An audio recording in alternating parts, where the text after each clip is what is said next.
أرضي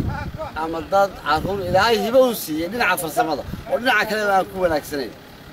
يجينا على هرين فرصتها تشتغل ودوسي جوري في السماء قعنتها جاها هيرجلينه ديجان صور السنة عين أنا أقول باقي يعني ما بحضر وحبرشة ملك استوائي شوفته كارهان ليسوا عن قوة غيب قاتان أنا أقول باقي زبدة جالية الدبادة الساسلة شعب كبدها يعني ما لقوا وضع غيب قاتو عدي كلا الشيء جالس معهم الله هدي أنا وحبنا كقبنا حرام أنا يا أبو حمام وهو ديجان كوحكي قبتنا متشلو إن ضدك مركها وسحيل قام وضحوا ذا قبصده ما دام ضد شيء قال يا إكسلان وإحنا كقبنا القوة له ما تقول الشيء يا يقول له يا ما تحكي قبنا كيا حبوا كلها إنه وقنا يا حبوا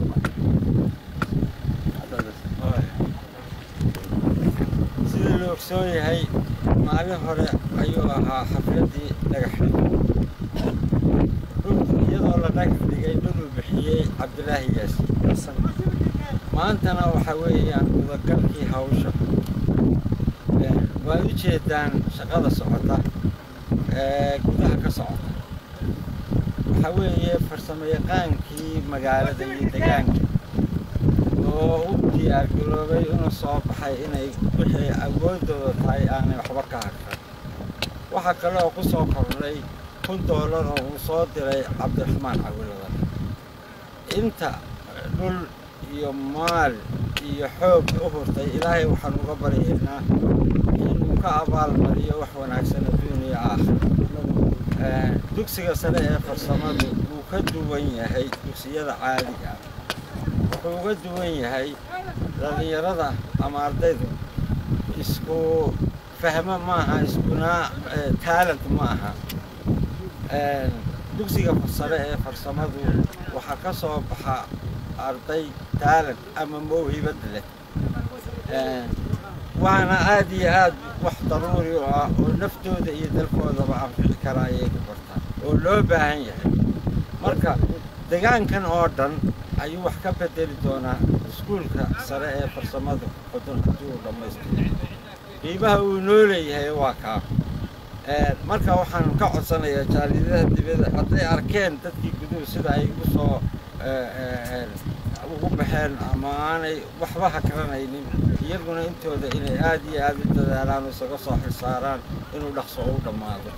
aad iyo aad baad mahadsan muhiimadeeda iyo waxa ay leedahay waynu wada ogsoonahay dalku markuu burburana cid waliba iyada wax qabsatay dadku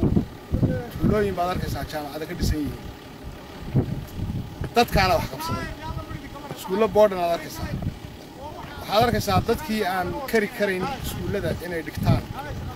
oo ay jaariyada lacagta ka bixinayaan dadkooda maaragtay fideedka waxaad arkaysaa meel kastana marka hore haddaan xagga gudaha laga soo dhisin dadka dibaddu xama qaban kara maanta horta waa alxamdulilaahi rabbil caalamiin inaynu isugu nimaadno halkan inaynu reer xudun nahay oo aynu hindisno ama aynu hindisiha uu keenay Kaysa iyo raggiisu aynu qaadanno ee iskuul farsamo inaynu samaysan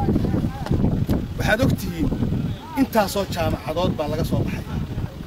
haddii laga soo baxo jaamacadaha waxaa ka manaafacaad roon dugsiyada farsamada ee technical schoolska ayaa ka maxay ahayd ka mudan hadduu ninku dhakhtarnimo barto oo aan neeras lahayn dhakhtarnimadiisu waxba ma tarto hadduu beeraha barto oo aan technician lahayn waxba ma tarayso hadduu ninku barto degree kasta oo uu qaato haddaan dad technician jirin waxaa laale wax u suuragelaya ma jiraan intaas oo mastered iyo intaas oo PhD iyo intaas oo bachelor baa soo baxay technician ma jiro horta iskuulkani wuxuu ka mudan yahay jaamacad kasta kana ka manaafacaad badan waayo qofkii markuu ka baxo hor buu ka shaqo tagayaa wadankana waxa curyaamiyay waxa weeye shaqo la'aan oo dadkii iska taagtaagay sar waxaan ay tahriibayaan iska dhaqaaqayaan marka waxa ka hadaynu iskuulkan ku guuleysano oo aynu gudahana aynu maxay ahayd tooyin xoolayn leenahay oo lacagna waynu leenahay wax yar bayna qabanaya dibadana ay saas leeyahay inoo soo ayaguna ay ka qayb galaan ragga dibaduna ee hawlaha kale aanan muraadka kala ahayn marba ka qayb galayno qayrinay wixii dana haday ka qayb galayaan aad baan u soo dhaweynaa waxaan leenahay ka qayb gala annaguna waxa weeyaan sida dhaxsaa weeyaan kiiso qoraal baa la sameeynaya xoolay iyo maxay ahayd lacag sidaas aynu ku gudgeena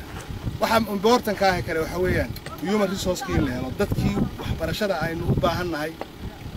farsamo ka kaafiir ah dadkan waa soo karaysan karaa waan heli karaa intaasaan ku soo gabagabeynaya insha Allah ta'ala laakiin lagu guuleysto buu noqonayaa wassalaamu calaykum wiilo ugu dhisaya wanaagsan ragii hawsha dhiisay kamid ah Kaysa Cawiladan waxaan ku darayaa Cabdiraxmaan oo saaskii ku bilaabay oo dhiiriyay dadka baa looga baahan yahay dhulkan taan waxaan ugu horeysiinayaa nimanka jaaliyada dhulbaante iyo dibadda waxaan idinka warramayaa nimayahow rag iyo dumarba dadkii qurba joogtaha ee dibadda ku nool dadkiinu caawa markaad dhimataan waxay raacayaan gaalo iskula soo noqon mayno waxaa inoo dhaqan ka halkan lagu beero lagu seeso baa inoo beeran ama kuwa ama dadku waxa xasuusnaanaya inaad meesha wax gashateen waxa leeyahay mustaqbal islaamiyo mid sokeeyanimada dadka halkan jooga ee dhaqanka iyo diinta baa haya ama haydiin duceeyeen ama mustaqbal inaad wax qabateen haydii qabteen annagu waxaanu qabnaa dhib carruurtooda waxay qaadaa jaamacadaha ilaa la foolay ilaa baalkii ilaa camud khasaaro badan baa nagaga yimaadaa carruurtii waxay bihilday markay waalidkeed ka baxday tahriib bahal baa ku laayay bahashii Suudaan iyo Liibiya bahal baa ku laastay waxay kaloo bilaabeen markay gafar noqdeen oo shisheeyaha u galeen inay balwado xun barteen boqolkii 80 baa ka soo baxay waxa mustaqbalkayga nolosha dadkuna wuxuu dhisanayaa inuu wax beerto dad beerto waxa noo hawshaasi noogu maanta noogu adag oo noogu weyn oo annaga wax qabadka iyaga koowaad uu noqonayaa waanu idiin haynaynaa haddii aad nagala qayb qaadataan hawshaa idinka intaas aynu ku dhaafayaa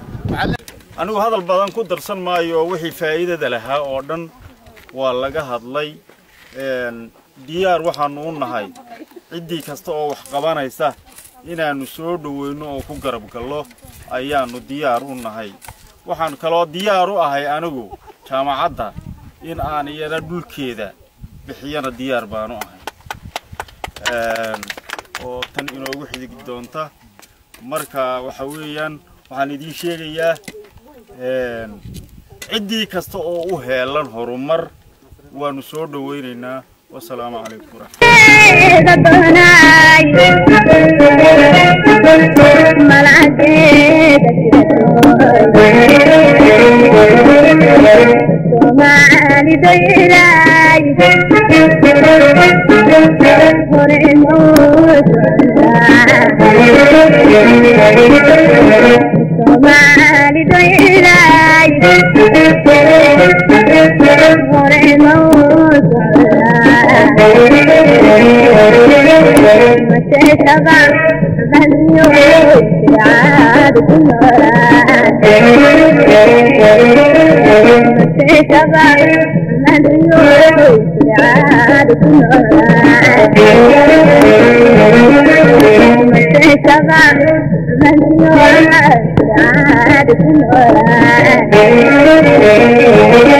الله